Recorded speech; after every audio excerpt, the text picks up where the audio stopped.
Addressing the culture. I'm addressing the culture, huh? Addressing the culture. I'm addressing the culture, huh? Addressing the culture. I'm addressing the culture, huh? Addressing the culture. I'm addressing the culture. We gon' talk about it. Come address the culture. We gon' talk about it.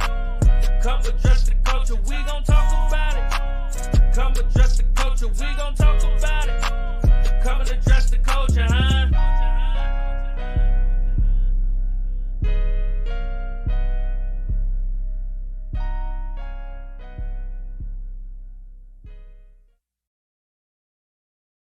Vibe Brick, you get your boy Big Wall, and you already know the vibes. We are here to do what we do and address the culture. Now, y'all already know I got my big bro, my right hand, Mr. P.stock himself. What's going on with you, big bro? How you doing? What's happening, Big Wall, man? It's time. It's like the family reunion when you address the culture. So everybody's in. So, and this is an important. What we feel. We talked about this a while. I'm excited. Very important. Very important episode. Because, especially after talking to young NAZ and him showing up and going to the Legacy 8. So, and this is right up there with the FMA, the Filipino martial arts. And now the element that really got everybody peaked is the healing side. Yeah, especially after Young NAZ.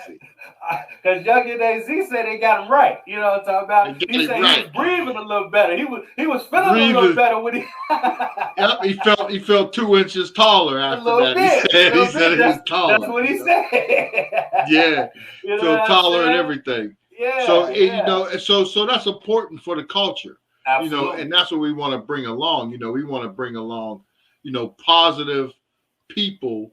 That's doing the work that they're passionate about to help others, and to help others and give others guidance, Especially today with everything that's going on with the world, with COVID and so many elements and diseases that's going on that's affected so many people. It's dope to have a process where it's natural, it's healthy, and it's effective. You know what I mean? So that's what the culture is about. We want to bring these kind of things to you, you know what I mean, and give you other options. You know what I mean? Because that's what it's all about. Yeah. Exactly.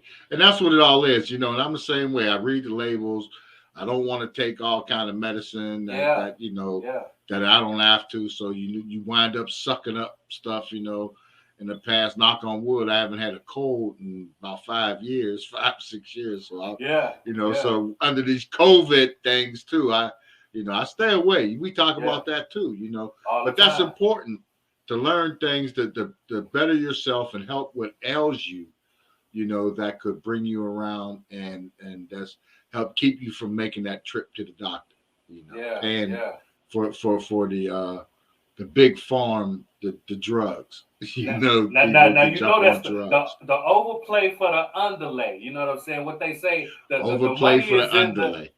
The money is in the product, not the cure. You know what I mean? That's right. That's where they get the money at. You know what I'm saying? So again, with the people that's coming on and helping people to understand that it's other ways that's effective.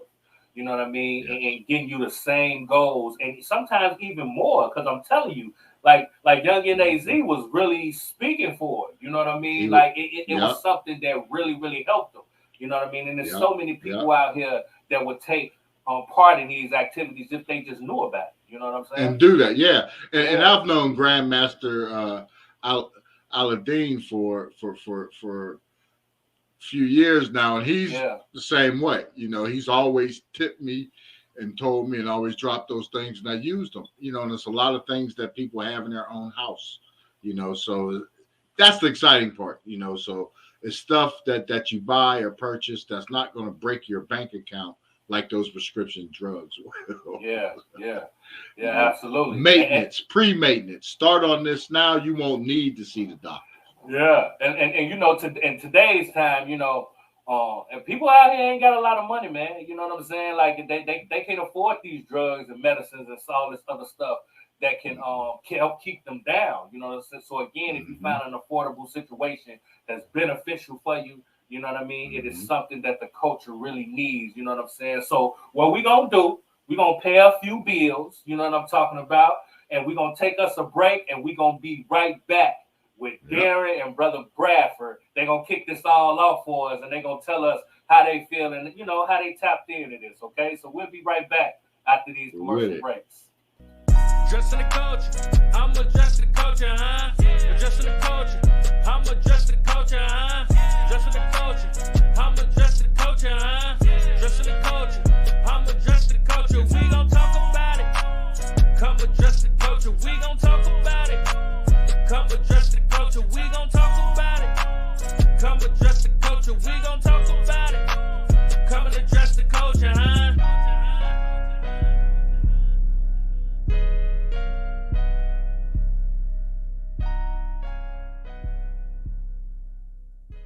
You already know the vibes. We are back here addressing the culture like we doing it. If y'all look at the screen, y'all see a couple familiar faces. They like co-hosts at this point. You know what I mean?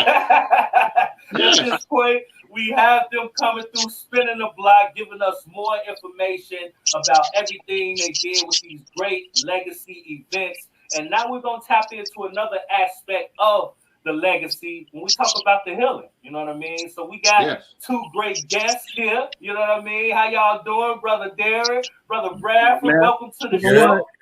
Good. Welcome to Address the Culture. It's good to see you, Big Tom, P.stock. You know, it feels like it's been a while. It's been a really cold winter, I know, for you folks, you know, but that's why I decided to film, you know, in my backyard today on my patio. It's beautiful over here. I wish you guys could feel. Still rubbing it in, huh? He is rubbing it in. He's rubbing it all the way in, you know. My goodness. You know, hey, Brad, you're in Long Beach.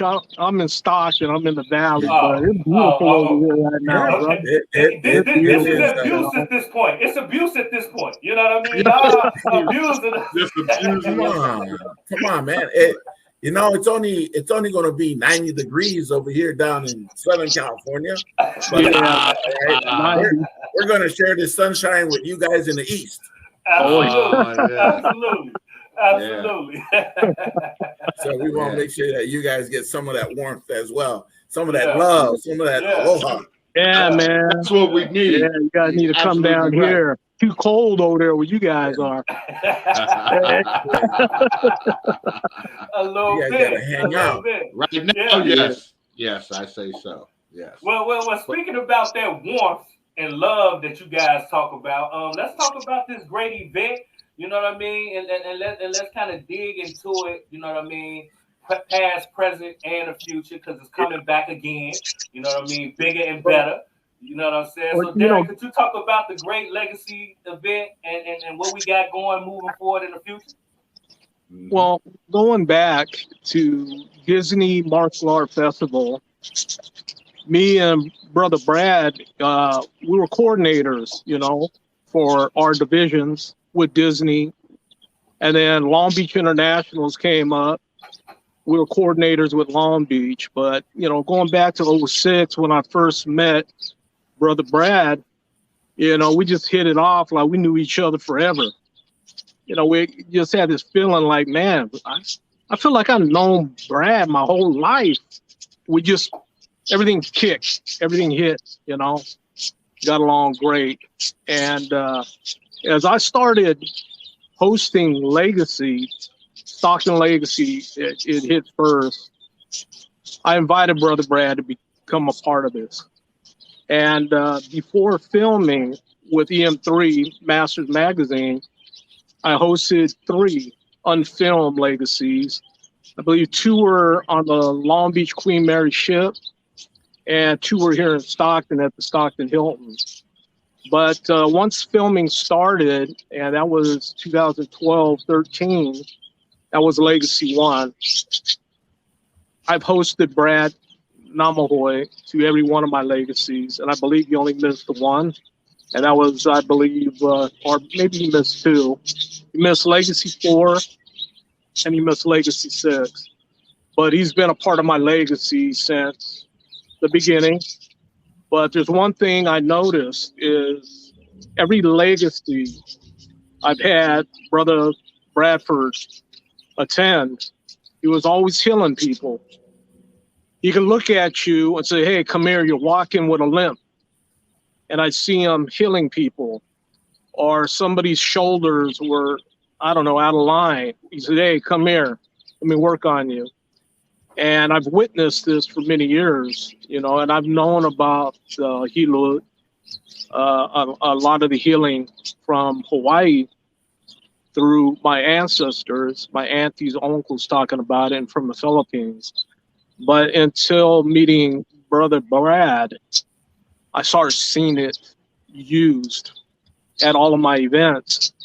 So what we have now is Brother Brad offering the healing and connecting with a lot of the different healers that he knows from the Philippine indigenous people and from Hawaii.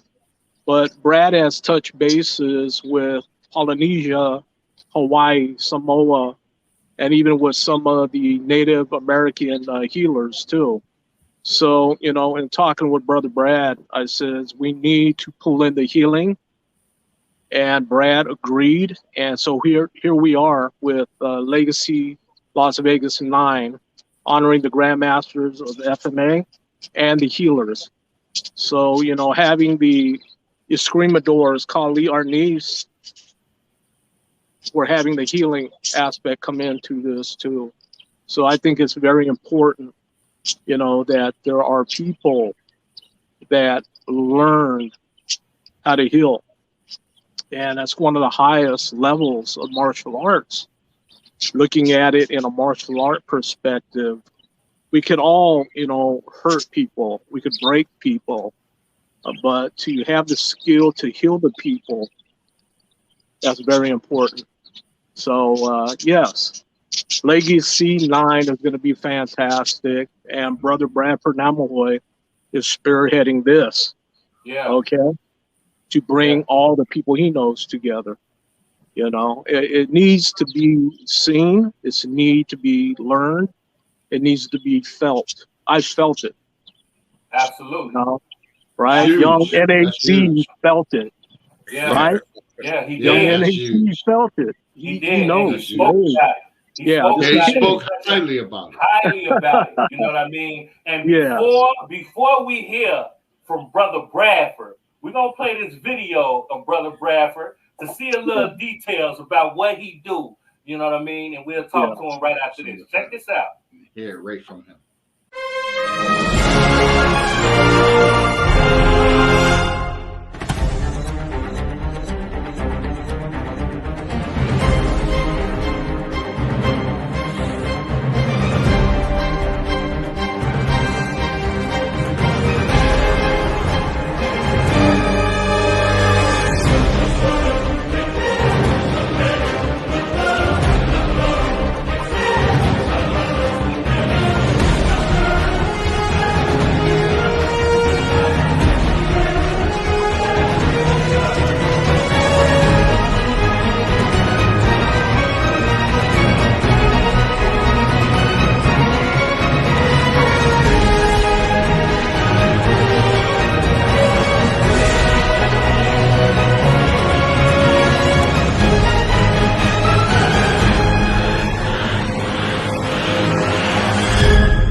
Right now, I felt like I was in a movie theater. You know what I mean? Don't you?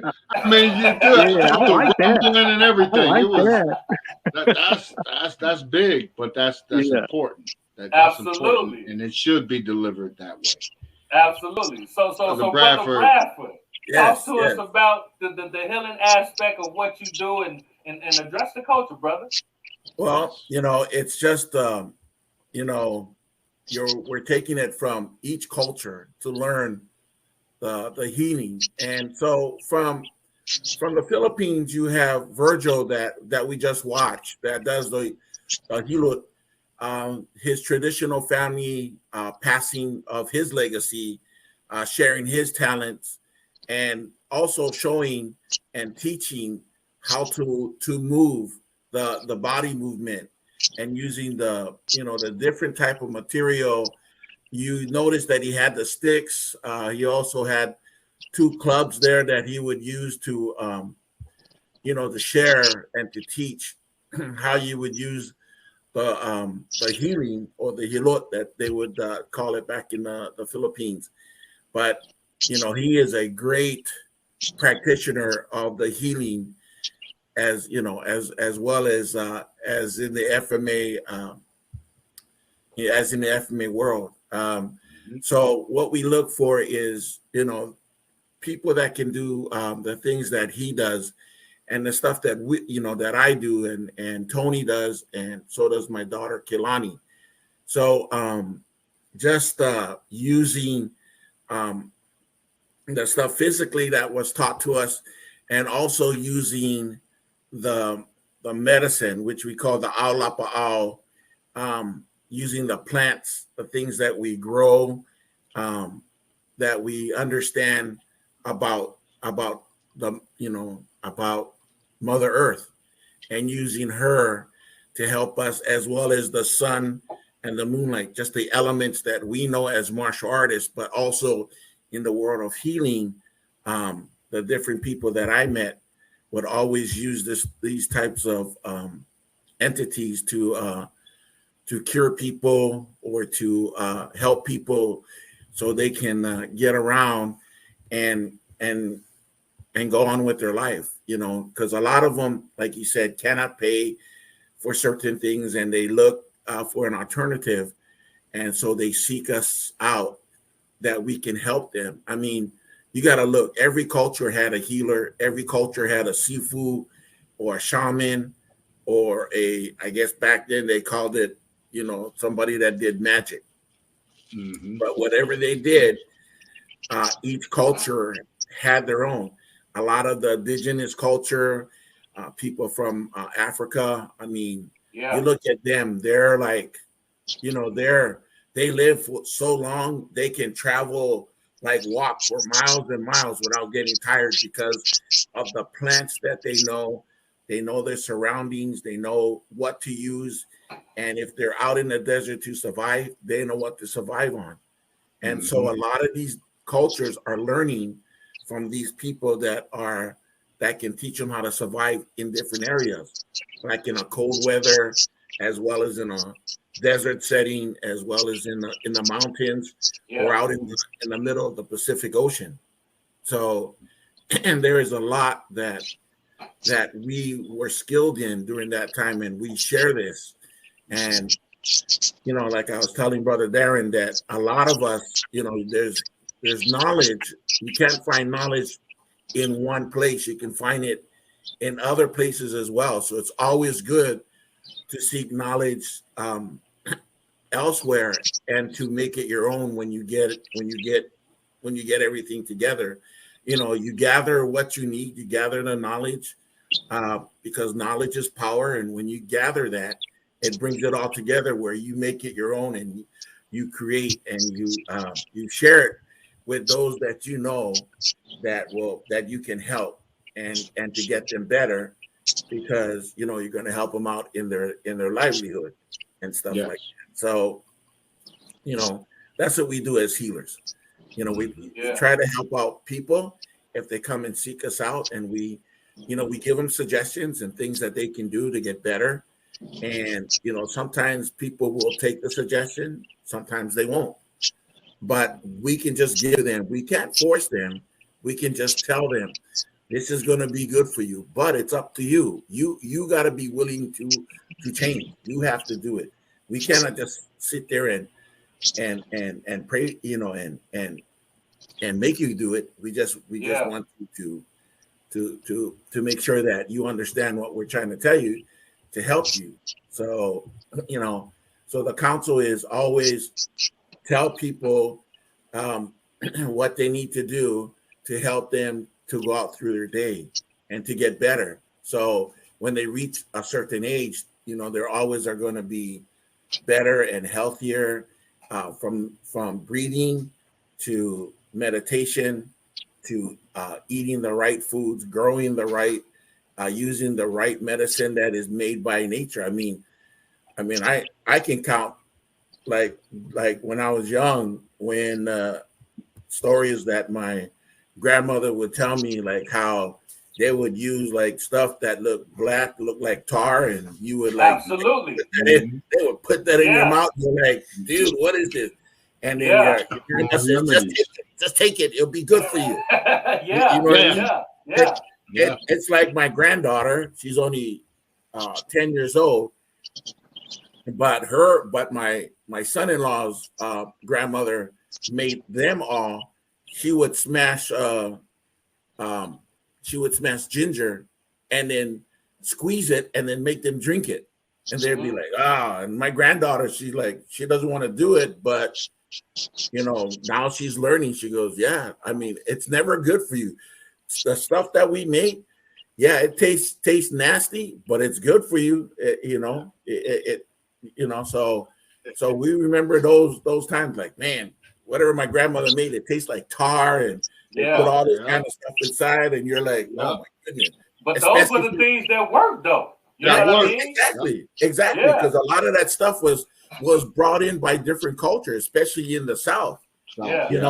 Especially the people that were there, like from Louisiana to Georgia to Tennessee, all those cultures that were there, especially the ones that brought it, that came in from different nations. Man, they all migrated in those areas, and they started sharing with the Native Americans, and then they would teach them, and they would add in all their stuff, and that's why. So we know that stuff works. It's just getting the public to understand, dude, this stuff works, but it's really up to you. We can't force you, but we can suggest, that you can take it and stuff like that. So just things like that. That's what we do as healers. Yeah, that's big. Now I noticed too on something that you travel to the Andes mountains to again seek the knowledge of the ancient remedies and stuff from over there. Tell us a little about that. Just going to different areas and learning how they made their ointments or their medicine, and going to different parts of the South Pacific, things that are in New Zealand. I got when I was on a church mission in Australia, and when I lived there, I lived in New Zealand and Australia for a while. I got to live with the Aboriginals for 9 months. And so I got to learn their culture and learn all way they made their medicine and do different things, and how they live their lives. And it was a great experience that I got to do this. And then also traveling to different parts, working with the Native Americans and learning their crafts and how to do their things, and even with the people of Asia that I got to work with them as well, and being in those areas. So the opportunity was there because I worked for a major airline as one of my careers, and so I got to travel using my benefits that I worked for the airlines, that I could travel and do what I needed to do. That's real big. And I've been to Australia, and when I was there too, I was in the place that I really came in contact with the Aboriginals and was able to sit down and talk with them was in Darwin. Been to a little town, Darwin, Australia. Outback town. Yeah. So Darwin, you were a Northern Territory. Yeah, Northern Territory. Yeah, where I was at is I was up in Port Hedland. I don't know if you ever seen the movie Crocodile Dundee. Yeah. That was my backyard, living out with them out back then, out in the pool. So I went to Arrows Rock in South Australia. I went all the way down to the south of Australia, all the way to Bunbury in South Australia, as all the way up as the north up to Port Hedland. And if you cross that area, that's where the big gators are, the big crocodiles, like like the smallest would be like 21 feet. Anything above that is huge. Dinosaurs. Yeah, they're huge up there. So yeah, I could say that would have been an area that I learned a lot living out there. Like they would never use blankets, you know, even though we try to give them blankets, they would never use it. They would like use the dingoes, the dogs to sleep with, to cover them. That was their blanket. Wow. So they would live with that. I mean, I remember taking a bath and using, I don't know if you guys are old enough, but there's a shampoo called G, your hair smells terrific. I was using that to wash my hair when I had it, and they would like come and try to eat my hair because that stuff smells good. Yeah, it smells good, and they thought it was candy. So, but I learned how to, you know, hunt with them using a didgeridoo, using a nola, a chucker to chuck my spear, to use a traditional boomerang, you know. So I got to live with them and live, you know, and understand their culture, and it was awesome. It was awesome. They're a very spiritual culture, very wise, knowing the stars, knowing everything that the desert had to give them. Yeah. And so they were great. They're a great culture that people, you know, if you ever have a chance, if you go to Australia, you could learn really a lot from what they can give and they can teach. And, you know, living in New Zealand too, you know, just being around with the Maoris, it's, you know, their culture is, you know, it's just kind of like reminds me of home. So when I was in Australia, when I wasn't talking, they would tell me, oh, you should go back to New Zealand. And then as soon as I opened my mouth, they were like, dude, you sound like you're a Yank. And I go, well, I don't know what that means, but yeah, I guess so. I'm from the States. And they go, where are you from? They know I wasn't American Indian, or I didn't look Latino. So they go, where are you from? And I go, from Hawaii. And then all they want to do is talk about the big surfs in Hawaii. And I'm like, yeah, man, it's all good. You know, I'm here to learn from you guys. So it's all good. So absolutely. That, man, it seemed like tradition and teaching and passing on what you know is very, very important to you. You know what I mean? Yes. And that's what we love about it. Feeding the culture, giving them the knowledge. You know what I mean? And you've done that to the point where you're spreading it to your family, your daughter. You know, she's taking after you with spreading the knowledge. Youngin AZ say, you know, he our reference. He said she got him right too. You know what I'm saying? Yes, she fixed him. She healed me. Yeah, she healed me. You know what I'm saying? So is that what Young NC said? She healed me. You know what I'm saying? So I want you to introduce your daughter, you know, because we're going to bring her in and we're going to watch this video on her and get her experiences and how she's reached the height she's reaching, helping and healing people as well. All right. And so this is my daughter, Keilani Namahoe Cocker. That's her married name, her last name. And so, yeah, so she can explain a lot about what she does and things like that and how she took it up to the next level. Hello, my name is Keilani. I wish I could be in the weather where Uncle Darren is at, but out here in Texas, Texas actually is pretty warm today. Last week we were at 23 degrees, so I know where y'all are feeling back in Chicago. Oh man. Yeah, it's cold. Yes, it is. It is freezing. You know what I mean? Yeah. But how are you? Welcome to the show. Welcome. Yes. We've heard wonderful things about you and just your experiences. So we wanted to bring you on. Yeah. Yes, absolutely.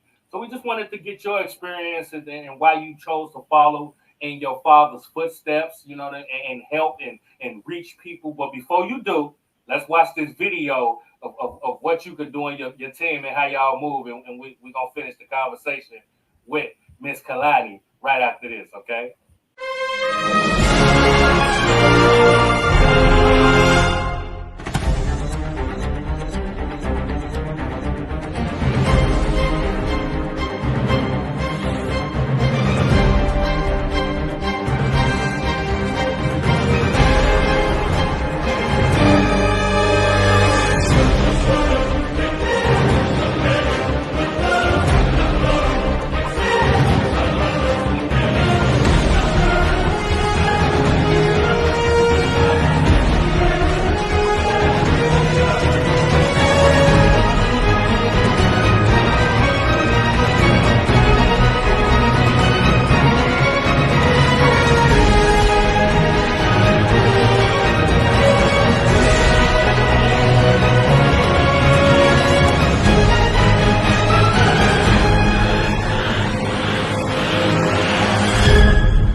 Great stuff. Great stuff, man. So tell us a little bit about what you do and how you have been healing and helping people throughout the culture.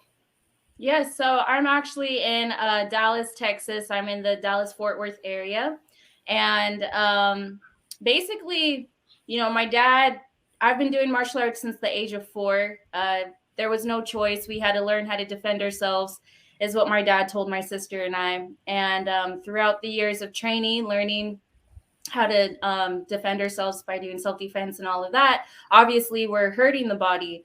So once you reach a certain stage in your training, my father then told me, you know how to hurt the body, but now you're going to learn how to heal the body. So that's where my training is at right now. And it's kind of funny how the opportunity was presented. I had my daughter at 17. So my dad was just like, you know what, this is a perfect opportunity for you to learn the healing side. You're going to start learning how to take care of people while also learning how to take care of your baby. Absolutely. So you're going to support your kid. So he actually started training me on his paying clients. So that brought a lot of anxiety. I was like, oh my gosh, I'm going to be learning how to work with people while these people are still paying. That I'm forever grateful for, because without those clients, they were the ones who actually came back to me and gave me positive feedback, just saying, you have a great touch. You really did heal me. I'm moving better. I have more range of motion. This is something that you should really, start doing as a career. So with all of that feedback, I then went to school in Southern California. This is back when I was home in California. I went to a school called National Holistic Institute to get my certifications and licensing. So I learned a lot from that school as well. And it grew, more knowledge is power, as my dad says. So there was a lot of knowledge that I've learned, and I decided to keep on doing it. I moved out to Texas and started networking with a lot of people in the area, getting involved with the community. And so from there, I just started connecting with folks, and I'm doing what I was doing back home in California out here. I actually had a opportunity to work on a Dallas women's rugby team yesterday. So I was out there on their field. The ladies were playing in 30-degree weather, so it was very cold. Wow. So yesterday, in the video, I know y'all had seen the kava. Kava is actually a Polynesian root that we use in our culture. My dad taught us that that's for healing purposes. So I was able to make some of that for the girls right after their game. They got to drink some of that. It helps with inflammation, hydrates the body. So that's something that you always want to drink right after a tough workout or a full contact sport. Kava, okay. Yes. In Hawaiian, we call it ava. Samoa, Tonga, kava with the K. Hawaii is ava with the A. Okay, yeah. And then some of the ointments also my dad makes. So I also educate my clients out here. Everything that I use, I do not buy from stores or other massage businesses. Everything is all handmade by my father. So that's another thing why my clients love it, is because the knowledge that I have and everything from the oils to the ointment is all from my family. So I was able to use some of the ointments. It's the Chinese medicine did that jiao. So my dad made that, and I was able to put that on some of the players' knees, any of their joints. They felt that immediately. And especially with the cold weather, it was able to warm up the body from within, and they were able to perform, and they were able to play the game through that 30-degree weather. So a lot of it, is just passing down the knowledge, sharing that knowledge and extending it to those, because that's what it's all about. We want to heal the community. We want to drop that knowledge to them. The Western medicine, Western healing could be very difficult, overwhelming. Their doctors telling you got to get prescription for this, do this, yada, yada. But a lot of it, as if you're in tune with your body, you'll be able to know exactly what's going on with you. And so that's what I love to do, is just share that knowledge with my clients and trying to find the right healing method for them. Our work isn't for everyone. That's what I tell clients. I tell potential clients, I understand that this work may not be for you, but the first step is you need to be willing. And if you're not willing, there's already going to be a fight with me as a therapist and you as a client on the table.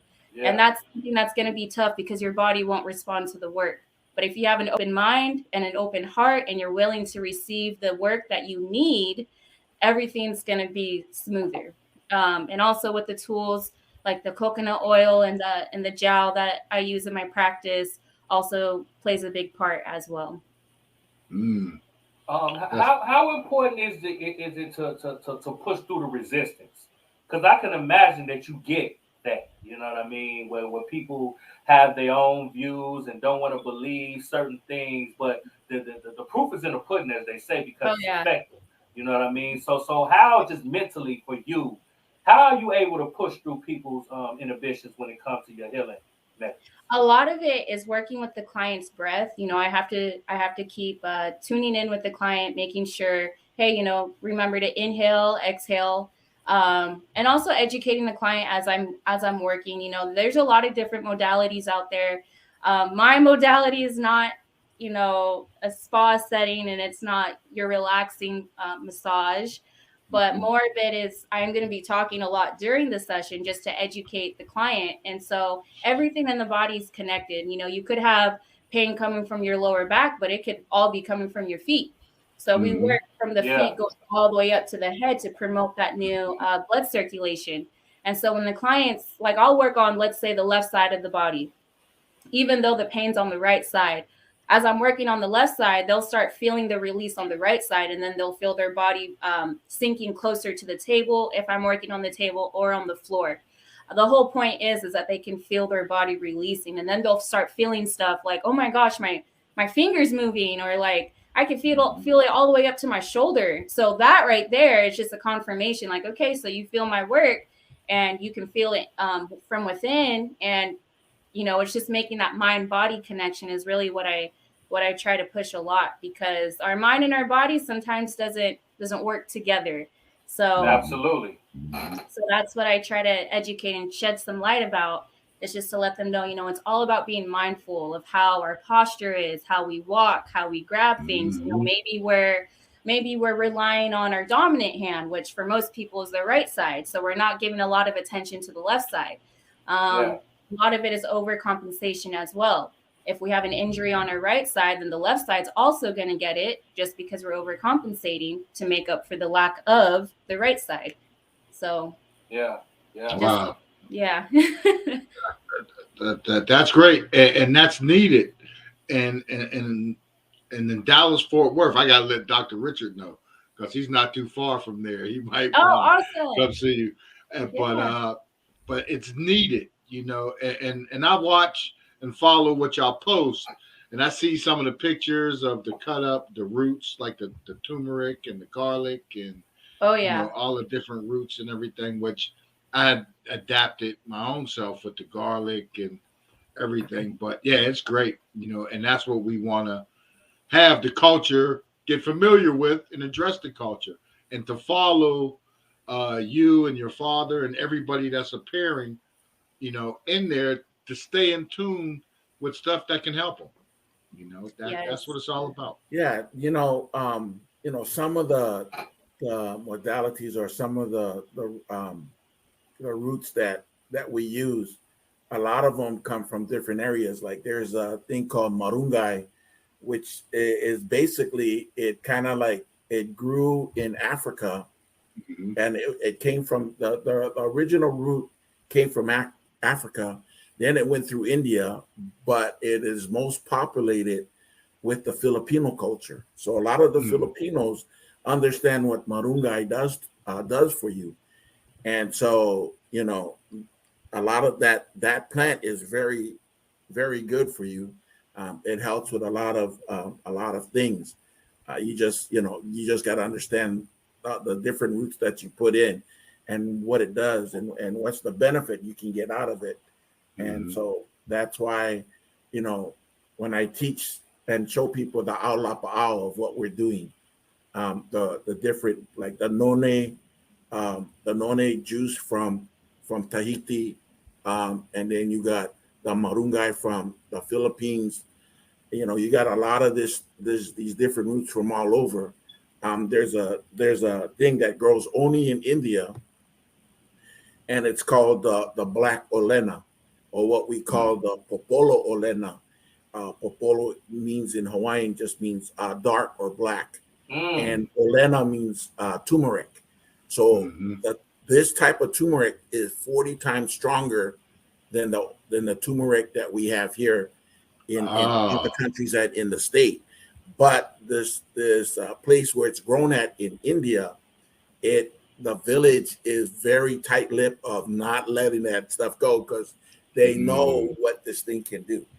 It's like some that are from Africa and from Asia and from Polynesia.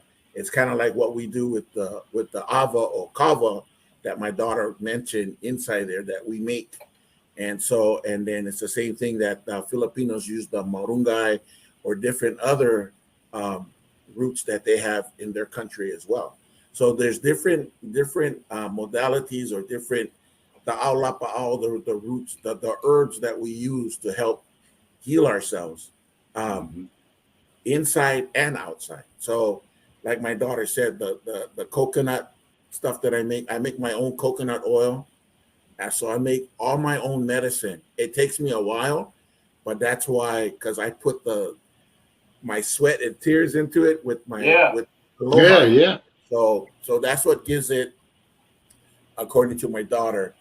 And so so when I make my stuff, I make it. So you can see in some of the pictures there. So I have the oils, and then the orange stuff is not orange juice. It's kind of like a mixture of what we call nightshade, the berries from the nightshade plant, which is a weed that grows in your backyard. Then you have the mamakai tea, which is a Hawaiian type of tea, the root. And then you have the olena, which is the turmeric, the ginger, and some other plants inside there. And you boil it, mix it together, and that's like a big, like you drink that twice a day, like a shot of that twice a day, and that should help you throughout the day.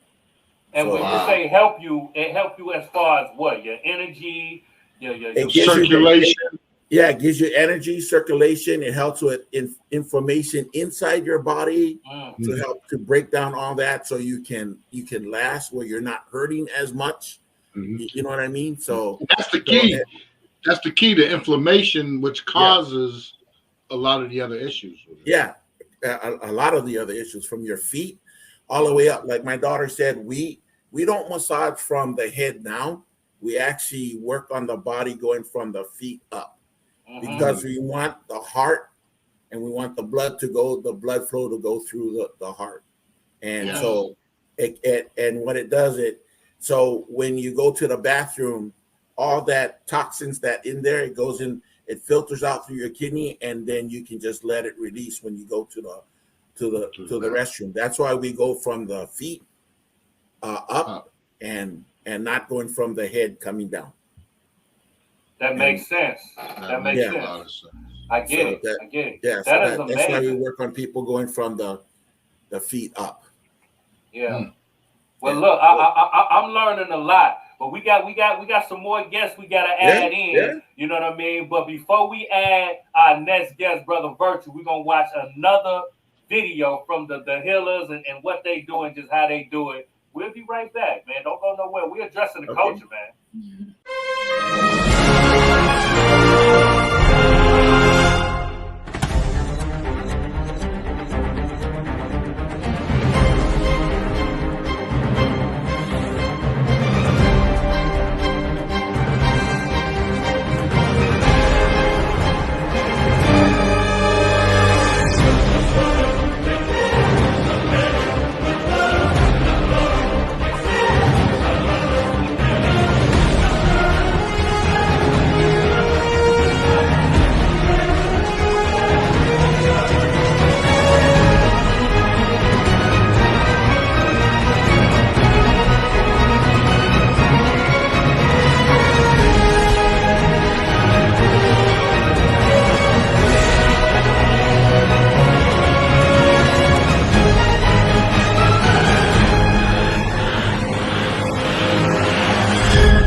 Yeah, right. Man, we getting things in order. We are back. We are here addressing the culture. As you guys can see, we have added another healer to the platform that's going to tell us his story, how he got involved, and why is it so important for him to reach one and teach one. What's going on, Brother Virgil? How you doing?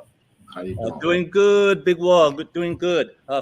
First and foremost, I want to thank two individuals, Brother Darren T-Bone and the one who reached out to me, Brother Palaka Bradford. And I've known these people, especially Darren. Like you said, we've known each other on Facebook for how many years now? It's been a while. And Brother Palaka, he kind of surprised me. He popped in when I was giving a workshop. And I wondered, who's this bug over here sitting in the corner? He told me it was me after a while. So yes, I want to thank both of you guys, and also everyone else who is joining, and also the host, especially the host.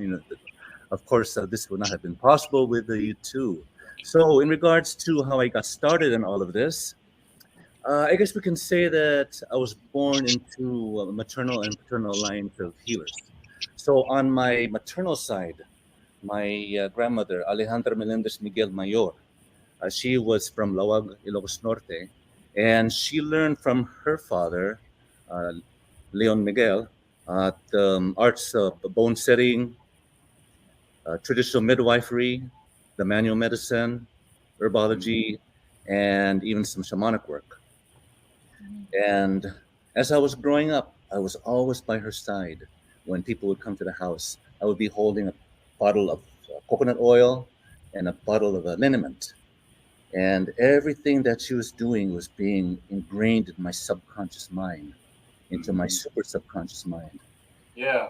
And I would also eventually know, okay, I know she needs the oil, so I would hand out the oil or the liniment, because I knew how. I eventually learned what those were needed. Now, when I was studying in the Philippines, this is first year college, a roommate had injured his ankle. The other roommates, they carried him in, and they were asking me, if I knew what to do, because the doctor and the nurse weren't in, and this was a boarding school, a Philippine Union College. And I examined the ankle, and sure enough, it was swollen, all right. And so I asked for a bulb of ginger. So one went to the market and fetched a bulb of ginger. And so I crushed the ginger, the rhizome, and squeezed the juice on the ankle, and started to manipulate the ankle, on and around, to help balance the flow so that the swelling would be reduced. And of course, it's not like Kelani had mentioned, this is not for everybody, because sometimes the traditional work is painful. Because we're dealing directly with the side of injury or the ailment, whatever it might be.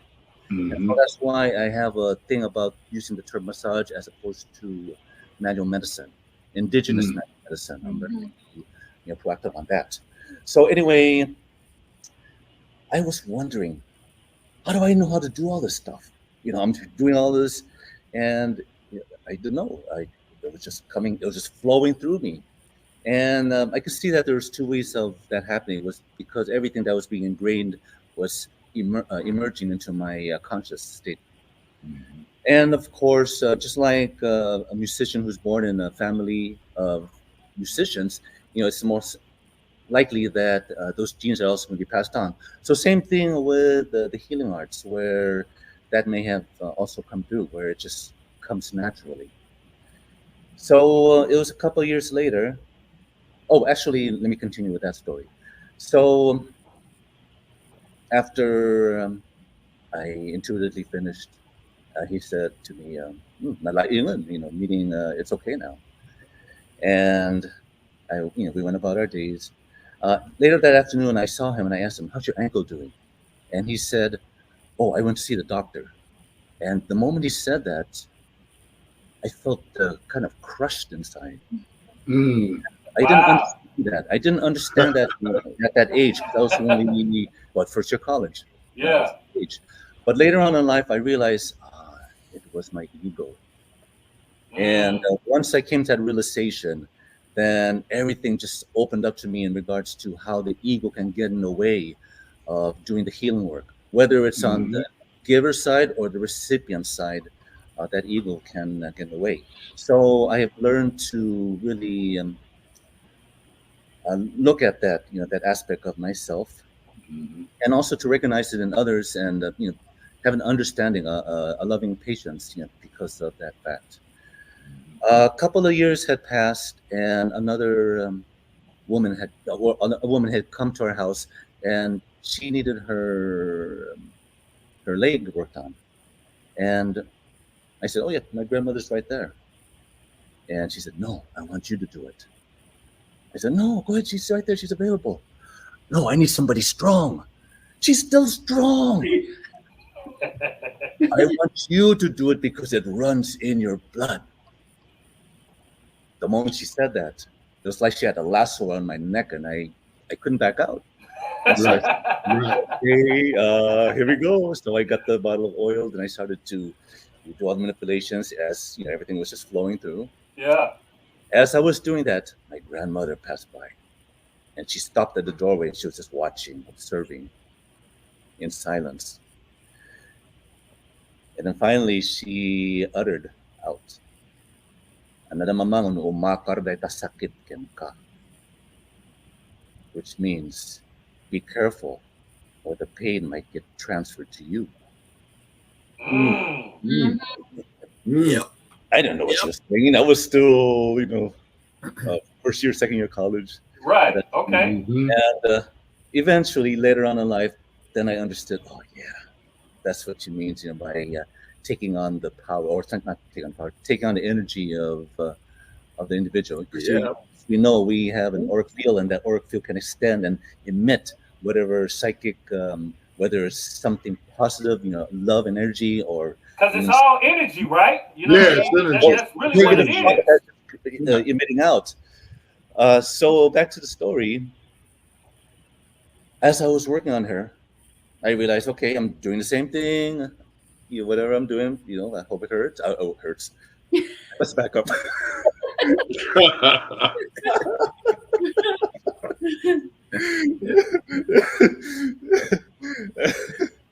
I hope it helps. My grandmother, when she mentioned that, then it really gave an awareness of how we really have to not be in our egos when we do the healing work. Because, for example, if I had a stomach ailment, and just a matter of fact, I have a stomach ailment, psychically, we're sending that out. Even if we are unaware of it, we're sending you the message out. And interestingly, I've talked to so many healers, they would explain to me, "Oh, my shoulder hurts." And all of a sudden, all these clients started to come with me, and they all had, shoulder ailments. Yeah. So that's the same. Attracts like. And just like attract likes, you can be applied to, a love relationship or even a client. And so for example, if I had that stomach ailment, I may be attracting other clients who have stomach ailments. Now, one thing is that I learned is not to have that ego in the way, because if you do, that means that you're associating with that individual. You can relate to that individual. Oh, I can fully understand what you have because I have the same thing. So it's like you have 1 + 1 = 2. You have a even greater issue that you're dealing with. And if you have that ego that's kind of pushing you in that direction, then it can make it even more of a challenge. However, if we were to have that veil in front of us, that's why, for example, medical doctors, they have difficulty working on their own family members, because there's that empathic or that close bond, and they cannot focus on the healing work because of that bond. So that's why they are trained, to have that detachment. It's not necessarily an emotional attachment, but that detachment of the ego with the individual. That's how I perceive it. So in our case as healers, it's also important to have that detachment so that we can fully tap in, to focus, to read, to communicate, not only verbally, but also on energetic and psychic level, whether it's through touch, through energy work, whether it's through sending our inner vision into the body. For example, there's been a time when I was able to transfer my thought into the body, and I could see all the structures on the inside as I was doing the external movements on the outside. That's how powerful healing, the healing arts can be. And it also depends on what kind of vessel we are. If we're one who's always abusing ourselves, doing that number, that, and whatever other practice. I mean, not to say that, in excess, of course, it all depends on how much we engage in these things. There should be balance. But when we are not in balance, then how can we be that pure vessel, that can really pull in and allow that energy to flow through so that we can assist in the healing work? Of course, when we did what we did, just like what Brother Bradford had mentioned, we do the work, we offer suggestions, and then at that point it's between that person and whatever greater force is out there. It's that person to really open up, to really receive, to listen, and to really be that fighter to combat whatever illnesses or whatever mental thought process is in there that manifests into the physical body. And that's on that individual. And we are also those guides to help them as well. That's why there could be people who are excellent healers, but there also could be people who are excellent healers and teachers, those who can guide the individual to helping them to be their own doctors. Right. Yeah. That's amazing, and that's where that culture coming in, where you want to effectively teach people, give them the right knowledge, and like you say, with the ego, kind of getting out your own way and allowing yourself to be able to help people and understand exactly what they need. And that's what it sounds like, what I'm getting from you. You know what I mean? Right. It's very important for you to understand what that person needs and kind of try to deliver on whatever level they at. You know what I mean? Without your ego getting away. You know what I mean? Yes. And also to add to that, so on my father's side, he learned from his mother, Rosa Santos. She hailed from Pangasinan, Alcala, Pangasinan. And so my father, he learned manual medicine from her. And he was one of the Sakadas. Brother Darren, you're familiar with the Sakadas. Anyway, he was one of those who migrated into Hawaii to work the sugarcane fields. The sugarcane plentiful. In his case, he worked the sugarcane fields. Anyhow, what he passed on to me was the indigenous science. And when I say indigenous science, we're talking about terminology of the for example, the body parts, and also the principles of healing.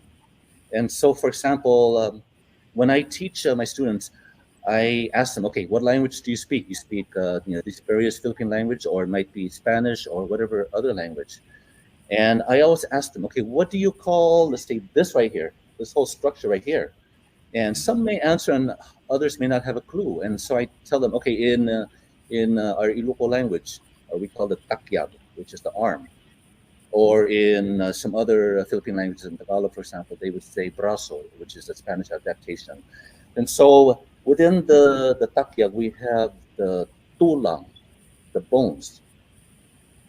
And at the siko, or the su'o, the joint, the elbow or the joint, we have it moves in two directions, flexion and extension. Okay?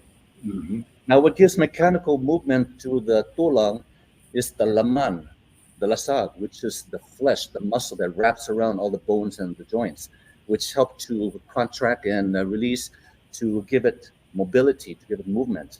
But what gives direction to that is a structure that we call the urat, ulat, uyat, ugat, uhat, depending on the Philippine language. And these are channels that something flows through. They could be nervous, the electrical system from the nerves, from the brain, or it can be blood. So it's something. There are channels that something flows through, whether it's liquid form or in energetic form.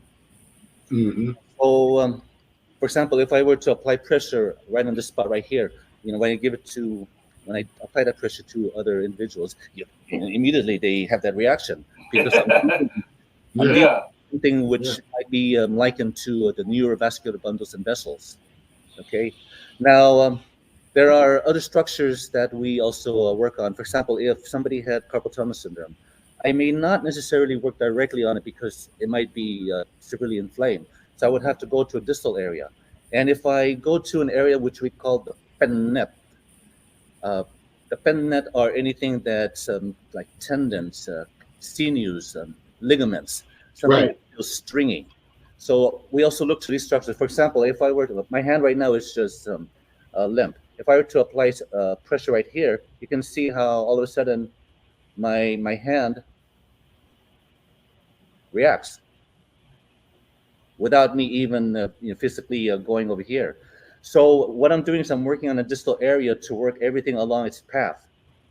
Mm-hmm. If I can't go to the forearm, I may have to go to the towards this area back here, so that I can eventually reach whatever ailment that I'm actually trying to address.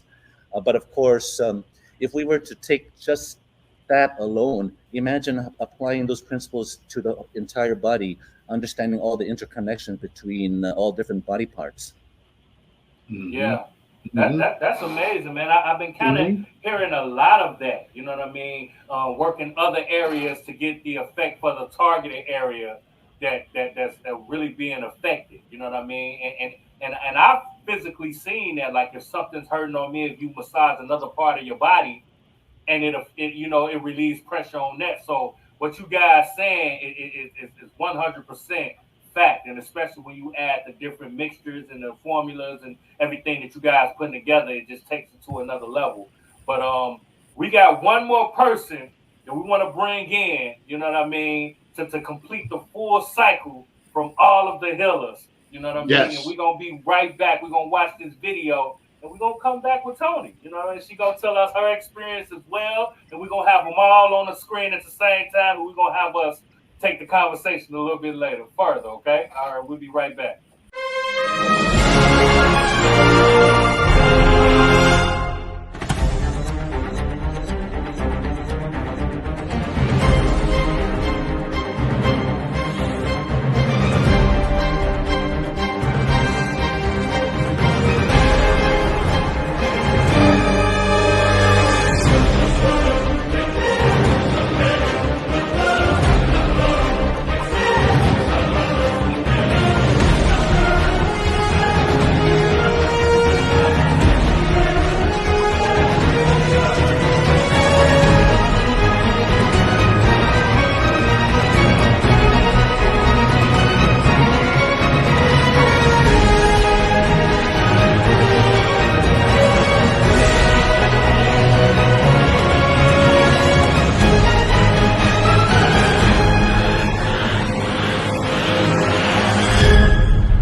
Amazing. All them videos. All y'all like, y'all get me right. You see those in the movie theaters, the trailers, the previews coming up. But Tony, welcome to Address the Culture. Welcome. Thank you. Welcome. We're appreciating it. Now we feel complete. You know what I mean? We got all of you guys' views and your experiences on the screen at the same time. So feel free to chime in and tap in. This is an open dialogue. But before we do that, Tony, we want to talk to you a little bit. Tell us how you got into this healing and your experience, and why is it so important for you to affect the culture in such an amazing way? Yes, definitely. I started off as a kid dancing hula. I was invited to dance with my group, with the halal that I was with. So hula I'd been doing for over 20 years. So I started at a younger age. Before hula, I was doing Filipino dance, and I was brought into that with my family.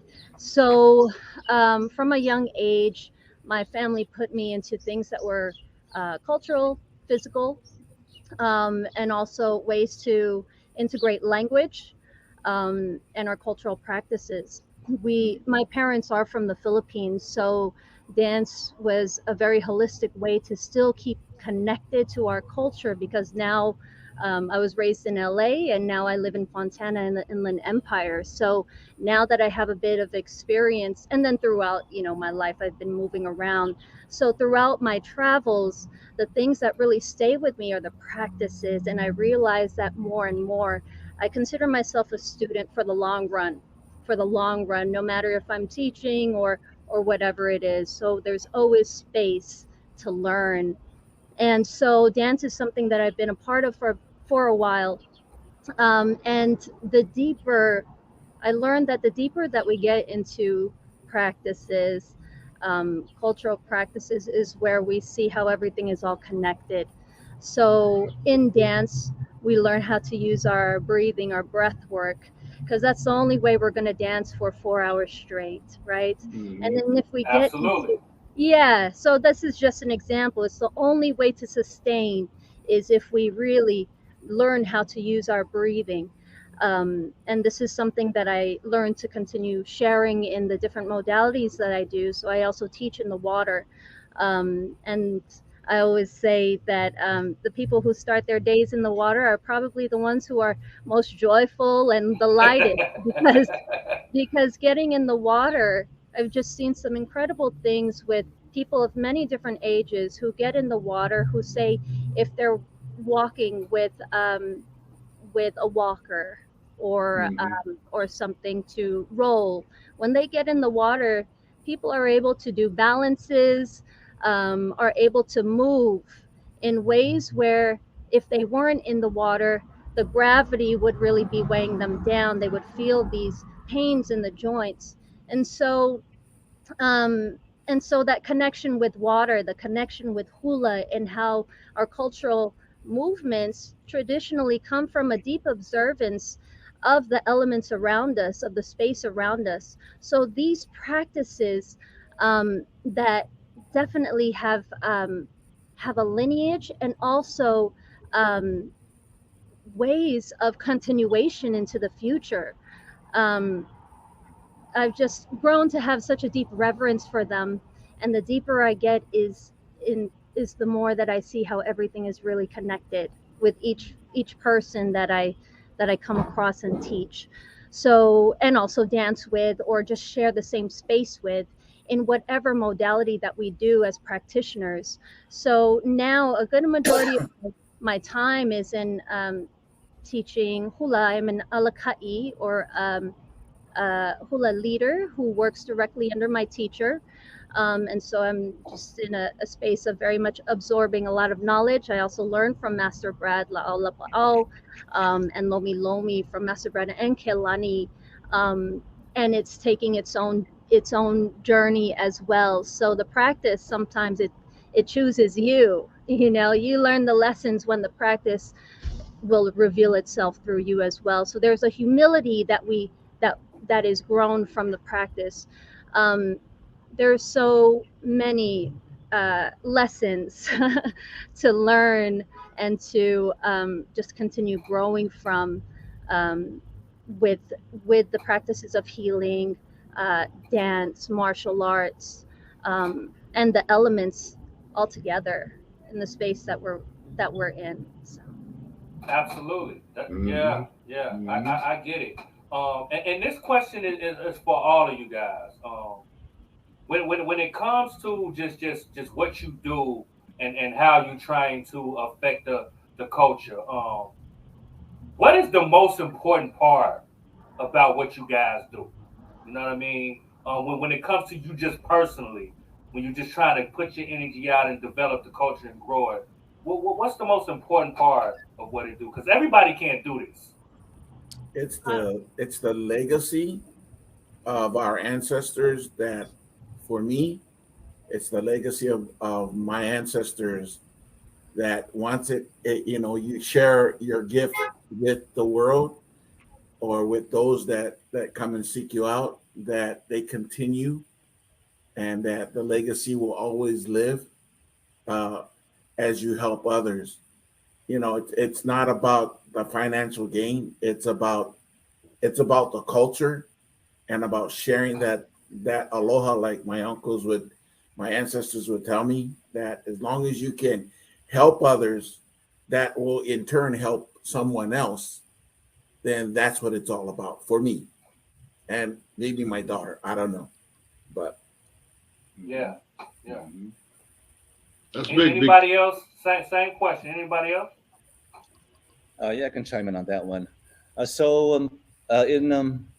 In my personal experience, I found that it's important to have responsibility when it comes to this, because if we are to really pass on something that is legit and true to the culture, if we really do our own personal research, really delving into talking with the elders, learning whatever bit of information that we can gain from them, then it's like pieces of puzzles. You start to put things together. For example, in my case, when I was also doing research in the Filipino martial arts, I did not really go to schools per se, but I went into the provinces, I went to the parks, wherever I found the elders, I asked them and I would find those individuals. So it's also important to gather this information, to have something that is formatted in such a way so that we can pass it on to those who are open-minded and willing to learn, whether it's through written works or oral tradition. And that's something that helps in the preservation, preservation and dissemination of our cultural knowledge. I like that. I'm all about the legacy and moving on, reaching, teaching, you know, passing on what you learn. I love that energy. I love it. To me, it's all a part of, suppose, what makes America great. This is what makes America great. You have people from everywhere, from all backgrounds, that can take what they have to those that are receptive, you know, and combine it and bring it up to date and help others with it, with these healing practices. Because I didn't know, and maybe one of you can remind me, when I was in Philadelphia, when I lived there, I noticed, and I seen in Philadelphia, there was you're used to seeing MDs for doctors, but there was another doctor completely different, and that was the first time I was exposed to it. I want to say they went by DO, but it was all natural healing practices or medicines, you know. Have you heard of that? Or is it just me, or what I've seen in Philadelphia? Because there was a whole lot, I mean, whole medical centers, wings of hospitals of these doctors that they didn't believe in, you know, the modern medicine type, that prescription drugs and all that stuff. They believed in holistic medicines and natural things. You know, if you correct this would help all of this heal. You know, so with that being said, that's what I look at you guys as with your skills as healers, because that's what it is. You know, you're doctors and you're correcting people's issues. Absolutely. That they would have to get a referral to go to a chiropractor or whoever they want to see, or whatever their illness is. But as earlier related to what Big Wall said, what y'all do, everything's connected by the nervous system. So I know when you're dealing with that stuff, like Virgil had mentioned, you got to know the other points to move about the body. I've taken anatomy and physiology and all that stuff, and you know, I understand it, but I don't know it. You know, you guys know it. Y'all know it. You know what I mean? You know, but that was just something to put out there. And what it would be the common thing that you could pass on to all the viewers and everything. What would be the most recommended thing from each one of you that they have at home to use more of today?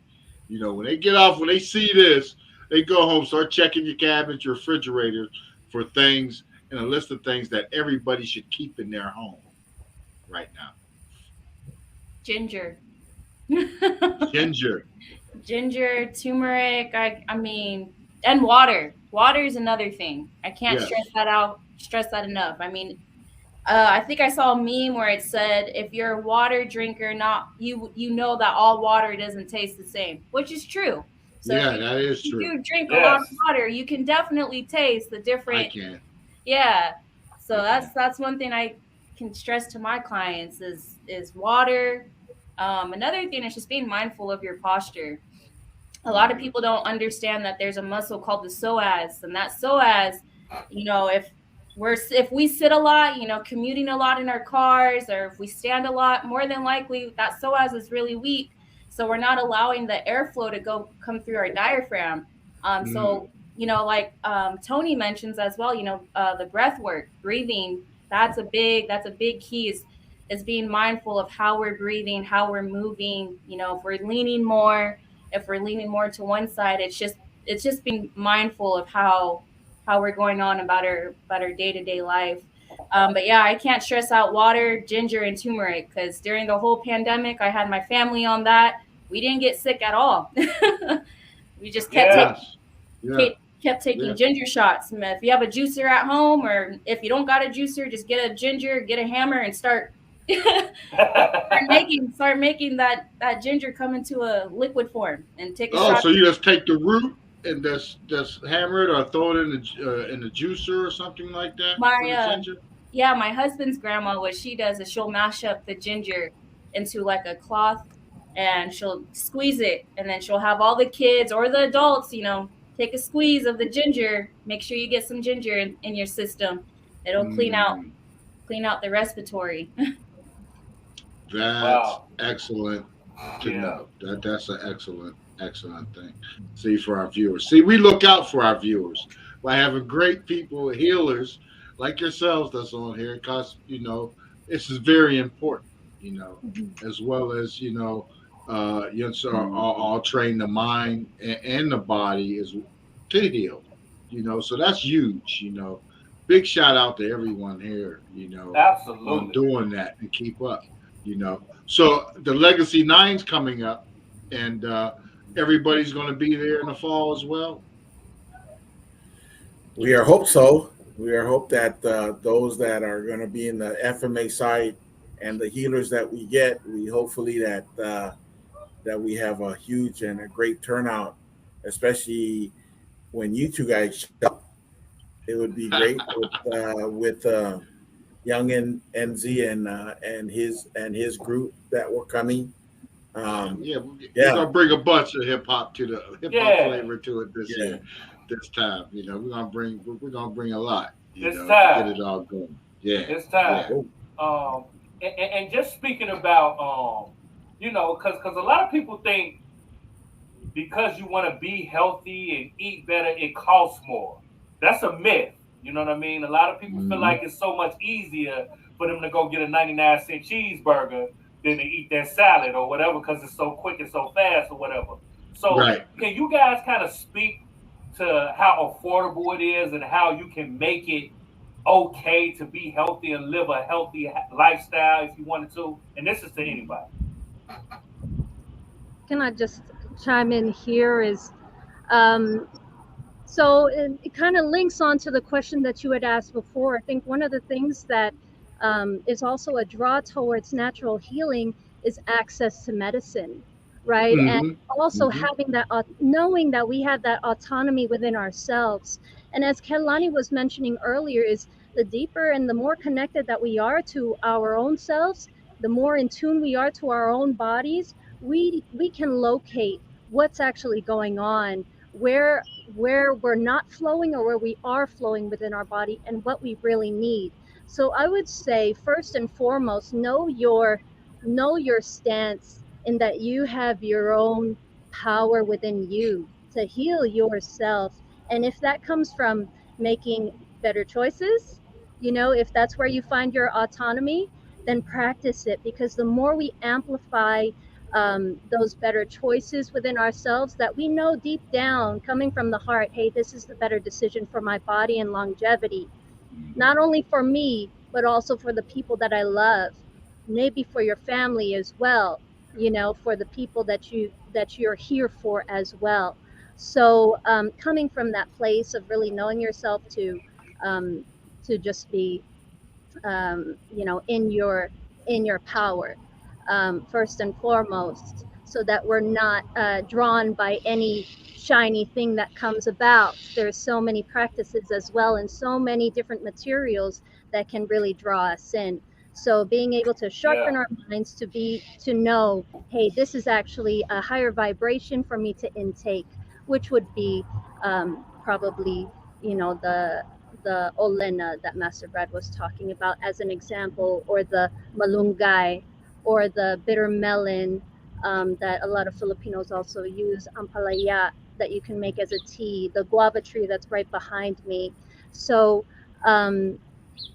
yes, that's what I would say. First and foremost is to know yourself as your power, and then from there amplifying your intuition. That's amazing. I like that, because that's the first step, right? Free will, choosing to make the right decisions. You know what I mean? And it's simple as that. Thank you guys, man. We really appreciate you guys coming through, giving us your facts, everything about what you do. It's amazing for the culture. And it's very much so needed. You know what I mean? And this is something that we are definitely going to continue to do, because I know you guys are developing every day and perfecting what you do, because you guys are students at what you do. You know what I mean? So I know every day you're trying to perfect it even more, which is amazing. Before we get up out of here, I want each of you guys to leave us with your final thought when we talk about healing, and just anything that you want the audience to know about how take from this. And we're going to start with Brother Bradford. You know what I mean? Let everybody know how you feel, and just the final thought when it comes to what you guys do. Well, if you like Tony was saying, you got to know what you need. You got to know your body, kind of like what my daughter was saying too, and Virgil. You got to know what we can do as healers, that we can give you the suggestions to help you to have a better and a healthy life. You know, my grandmother used to tell me, look to see what you saw. And when I finally figured that out, she says, look towards the past. Where do you want to be in the future? But take care of business today. And so my suggestion is, you know yourself, know what you need to stay healthy.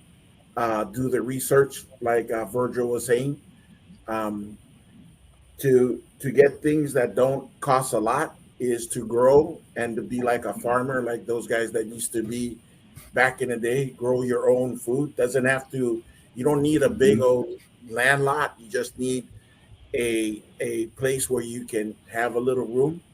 With the technology nowadays, I'm pretty much sure you can grow things in your kitchen and in your you know, in your garage if you do. But if you live in an apartment, there could be a spare room that you could use to do a lot of things. So I'm pretty much sure if you grow your own food and the things that will make you healthy, then that should be enough for now, until you actually seek out the healers that you want to get suggestions from, and those that can help you in your quest. Yeah, that's dope. Anybody else? Final thoughts? And we're gonna have you back on, you know, especially leading up to the Legacy 9. Yeah. You know, we definitely want to have you back on to promote that event, to get the people out there, you know, so the messages, so they can come and see for themselves and see you, you know, directly, and any questions they may have, take it directly to you and there, and receive treatment at the same time while you're there, you know. So we're definitely, you know, are going to look forward to Bradford. You know, you're a veteran to this, sir. So you'll be back, and everyone, and you know, to come back in, you know, and any updates you want to do or any special segments, let us know. We we'd love to have it. You know. Oh yeah, you know, it's always talking about. Sorry, just talking about, you know, our ancestors.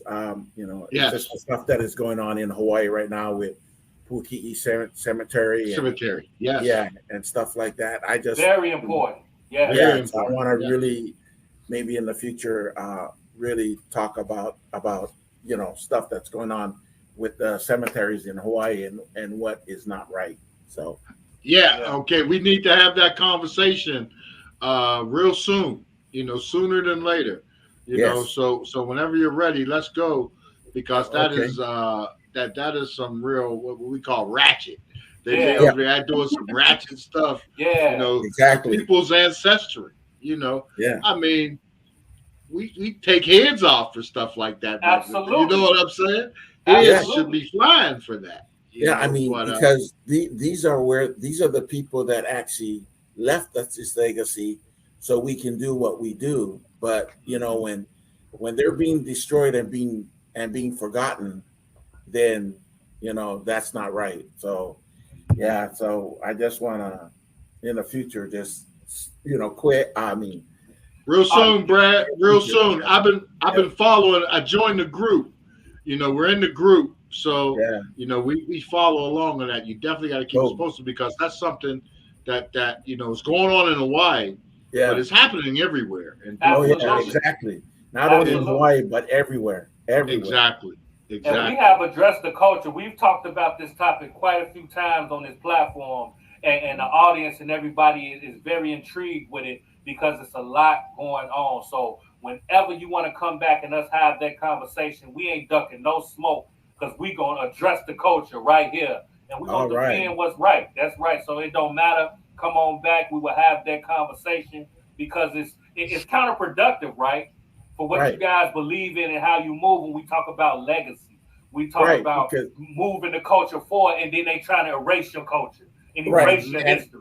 And that's about, and not only the history, but it's about the healing process of our ancestors. That is all part of it too. So, they don't want nobody to rely on their ancestral teachings. They want you to spend your money with them and their doctors and everything else. They try to erase that part. They've been trying it forever, burning the books and everything else. So, you know, no, these legacies are important to us. That's why we address the cultures on these things. So we want these things. Now there's a digital record that will pass on and pass on and pass on, you know, as long as we share it and it's access, you know, it'll be there. Posted. Absolutely. It is such an amazing story. And y'all already know we're going to keep y'all in tune. We're going to let y'all know, and we're going to keep addressing the culture and affecting it in such a dope way. We want to thank everybody for coming onto the platform, giving us your life experiences, giving our audience some knowledge that they can take home. Everybody get y'all some ginger in the house. Some ginger. Everybody keep some garlic. I mean, Dr. Richard got me growing garlic. He showed me how. Because Dr. Richard's another one. He's on. So I'm growing garlic and stuff as much as I can grow in my yard. And don't forget some bitter melon and and chili pepper. Man, you're gonna need that as well. Yes, 100%. And last but not least, everybody that's on this platform is willing to help, is willing to learn, willing to teach you, and willing to, you know, help you get a little taller. You know what I'm saying? Make you breathe a little bit better. So you can reach out to anybody on this platform, and they'll take your knowledge a little bit further. You already know.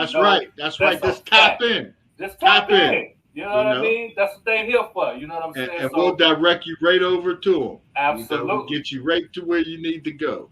Absolutely. I'd like to thank you, Tone and Big Wall and P.stock, for letting us be on this amazing platform. Thank you again to the other three that were here, Tony, Virgil, and Kilani.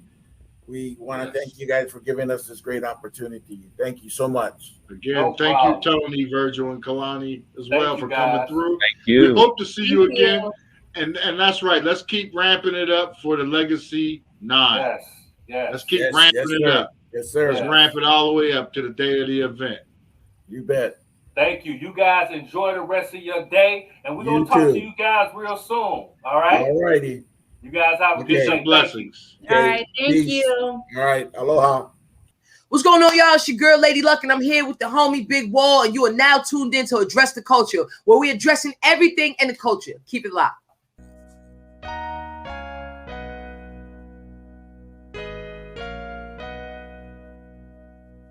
Addressing the culture, I'm addressing the culture, huh? Addressing the culture, I'm addressing the culture, huh?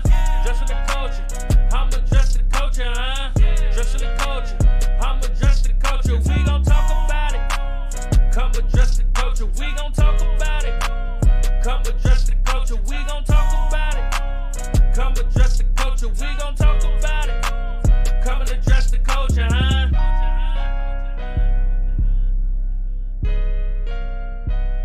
Young and AZ, man. Stay tuned in, man. We just getting started, man. We addressing the culture. I've known him and his wife for a few years now, and I just think the world of them. Having Timothy Savage. Yeah, I've always known you to be business people. And niggas like, man, your daughter's out of town with Rob. I said, Robert. I said, how long y'all been knowing about this and didn't tell me about this, son? Not one time did he mention that my daughter got a number from R. Kelly. Let's pause it right there, man, because that's very that's random. This is a lot to unpack. Why did you feel that he needed prayer? Tell him the facts always stand. Yeah. I know my motives. The FBI knew my motives because they actually question us right in front of my attorney's office. Is there anything you want to say to your daughter? Yeah. One thing I want to say to my daughter, I love you. P.stock. That's what I am talking about. Yeah. We talking about affecting the culture, giving the culture knowledge, wisdom, leadership, information. That's what I love about the legacy, just the whole vibe. Like, you know, in the culture, you know, people don't want to share energy. They don't want to share information. They want to keep it and not pass it on. And everybody monetize it. Come on, everybody's into monetizing. You know, and that's what I'm talking about, monetizing it. And everybody on this platform today, and in the past, they are willing to show you, willing to pass it on, willing to give you knowledge that's effective. You know what I mean? And that's rare. You know what I mean? So shouts out to all of them. You know what I mean? For coming on, willing to give their knowledge, their time, and their energy to help you and your family. So take heed, because I'm definitely finna go to the store and give me some ginger. Oh, I got it. I got some ginger. I keep it. I keep it. I keep it. You know what I mean? I keep it. It's strong and it is powerful. Absolutely. And a lot. It's one of those herbs that we have that are, you know, everybody should have. But that's why we have this, because, you know, we want to address the culture on this topic, to get people that knowledge that you have stuff in your home. We don't know what's going to happen. The world is crazy today. You know, they're ramping up for wars everywhere and everything. So you might be stuck in your house. We don't know. You know, the pandemic. So you need to have certain things there that you should have plenty of or access to help your family and yourself as much as you can without being able to see a doctor, without being able to get to an ER or urgent care. So that's why we like this. And we'll have them back, you know, Brother Bradford and his daughter and all of them is Tony great, and Virgil. Tony and Virgil. Big shout out to Aladdin 19. Brother Darren Tabone. For again, you know, keeping us in the circle and with this FMA and the healing together. That's huge. Yes, it is huge. And we locked in. We ain't ducking no smoke. And you see Bradford want to come back, because we're going to tap back in to that nonsense that they doing over there with the barriers. So we definitely going to be back. And we're going to tap in and we're going to continue to address the culture. Oh, yes. We're on top of it. We're on top of it. Now, y'all heard from us. We want to hear from you. Like, comment, subscribe, join the culture, powered by IHIPHOPTV. Let us know how you feel about the Healers. There's some questions you want to know. You want to tap in with them. Let us know, and we will deliver the message, or we will show you how to get direct access to everybody on the platform. If you have anything you want to say, leave it down in the comments. We appreciate all of the love, all of the support. It has been a great year so far with the movement, and we just going to keep on moving. You already know we will be back next week with the same type of vibe, same type of energy, giving you some news you can use, and we're going to address the culture. So until next week, I'm your boy, Big Wall. And I'm your man, P.stock. We're here. And this is Address the Culture. And like I always say, your culture makes you who you are, so make sure they respect it. We're going to catch you on the next episode. We out of here. What's going on with you, Lizette? How you doing? It's our first episode, and I got my drink ready to go. You know what I mean? Jane don't know the man going crazy. I'm just really proud of it. I'm getting a lot of good, great feedback. So when I was in the group Dream, I was a teenager.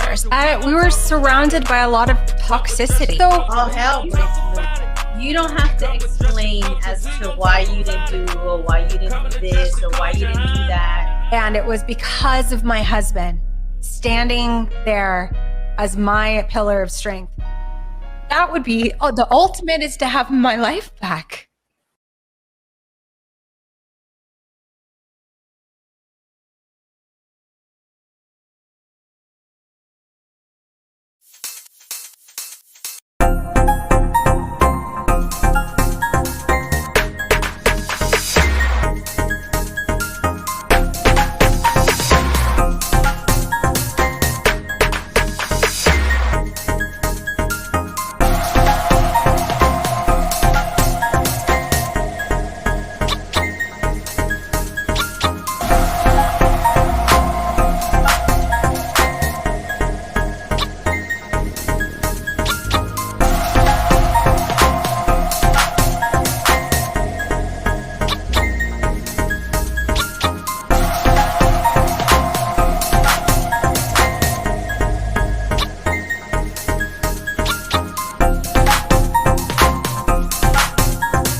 Out on IHIPHOPTV.com on YouTube. Shit is fire.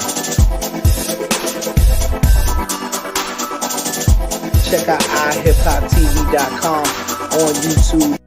Addressing the culture, I'm addressing the culture, huh? Addressing the culture, I'm addressing the culture, huh? Addressing the culture, I'm addressing the culture, huh?